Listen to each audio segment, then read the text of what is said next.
kasama si kasamang Justil, tayo naka-raincoat na at tutuloy na dun sa designated na lugar para magtanim ng puno at talaga naman tayo maging makabahagi kasabay ng Maynilad at ng DNR sa pagsusulong ng green environment, lalong-lalo na sa pagtatanim ng puno. So samahan nyo kami, pupunta na kami ron.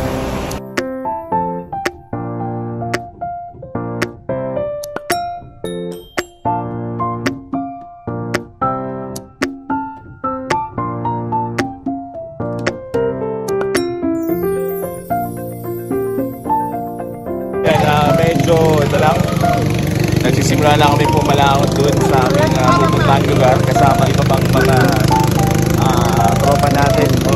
Natutungo doon sa location ng site. So yun,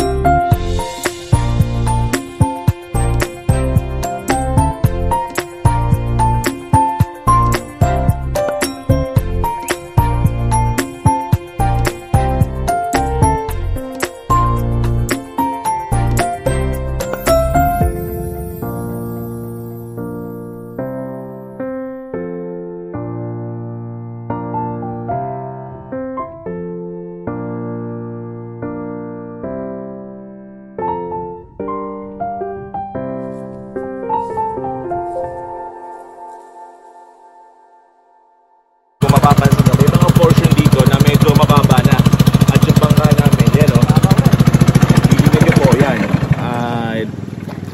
ayan, tutulak na lang po ni Manong yan.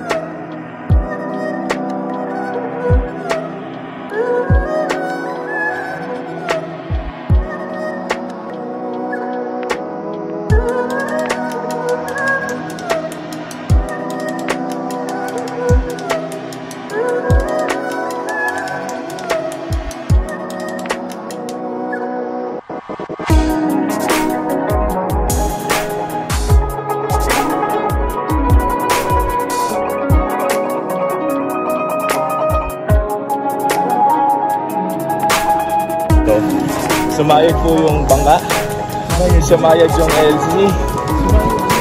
Ayan. Hindi kayo nag-iisa, lahat tayo sumayag. Alright.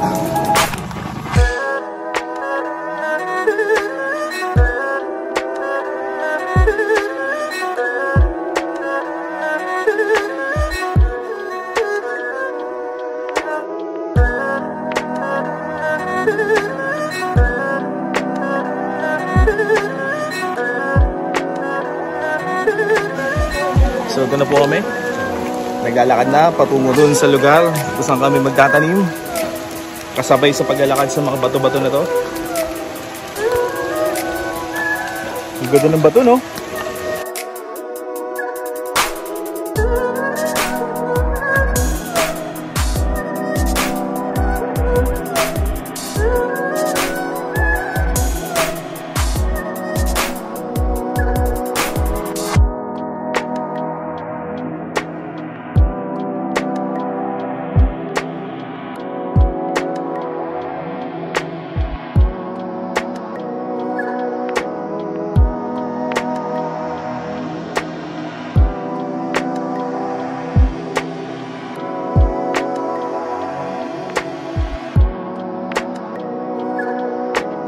Exciting! Babalik-balik ako! Ano masasabi mo kay Mulong? Masarap! Ang daming nababasa!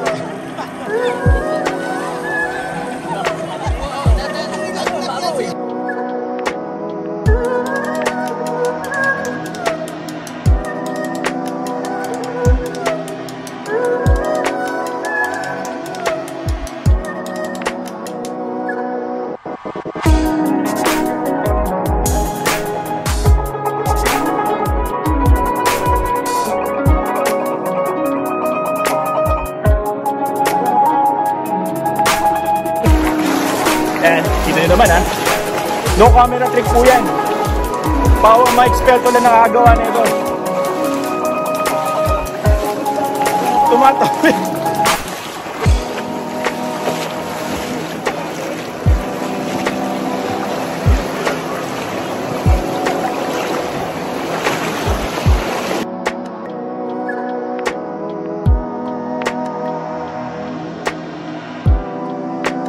Ayan, kakaroon kami ng konting briefing dahil medyo ang susunod na pupuntahan namin medyo ano pa pupuntahan natin sa susunod? Dali. Mayroon pang 3 ilog tatawirin natin. 3 ilog pa.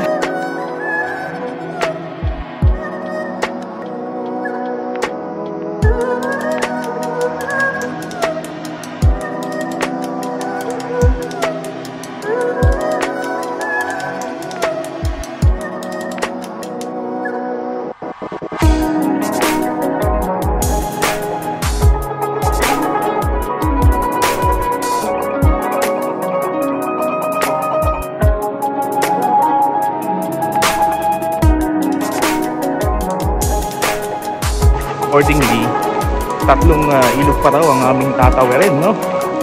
At sa ngayon, nakakadalawang ilog pa ata kami. Kuya, ilang ilog pa?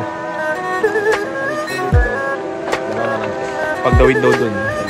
So definitely, 2 tawid pa tayo para doon sa location site.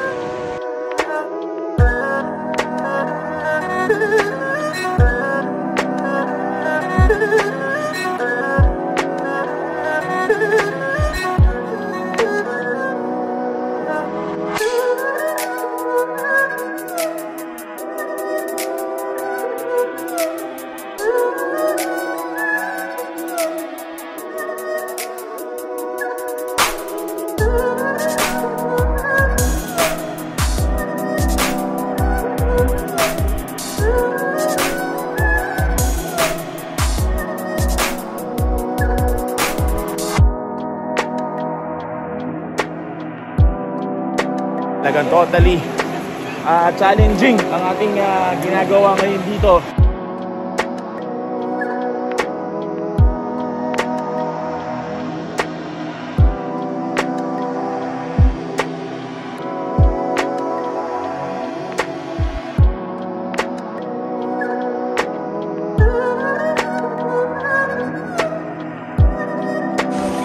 Ano masabi mo, ate? Actually exciting pero masarap kahit mahirap. Masaya. Thank you. Alright.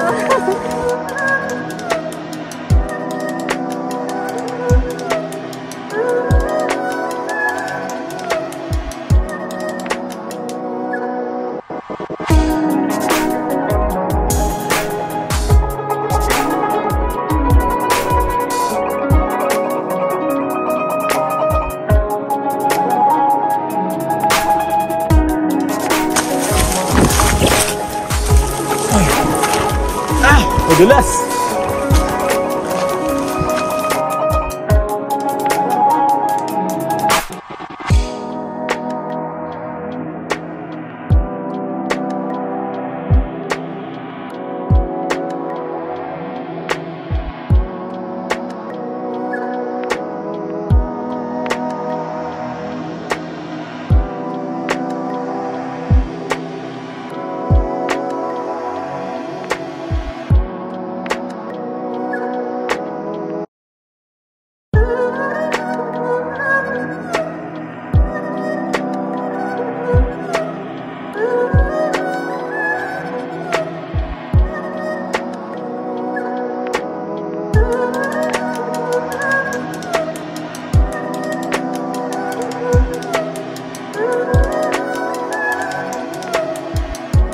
At 10:30 narating kami sa location site na kung saan kami nagtatanim.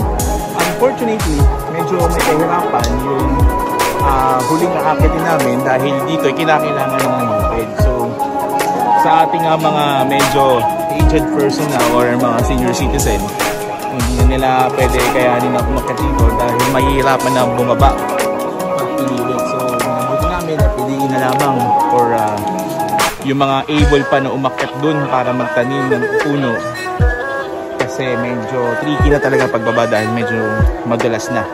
So hindi siya ganun ka daling operation or project kung tutuusin dahil talagang maraming mga challenges dito.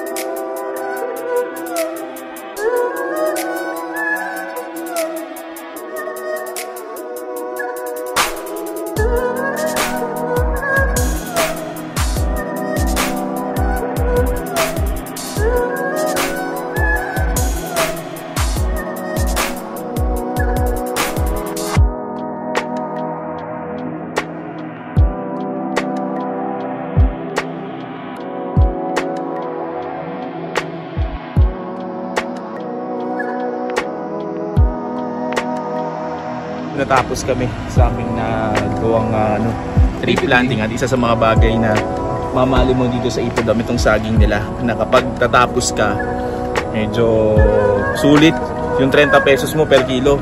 Dahil sa sarap ng saging nila dito, feeling ko babalikan nyo. So yun, magtanim rin kayo ng dito, ng puno sa Ipodam.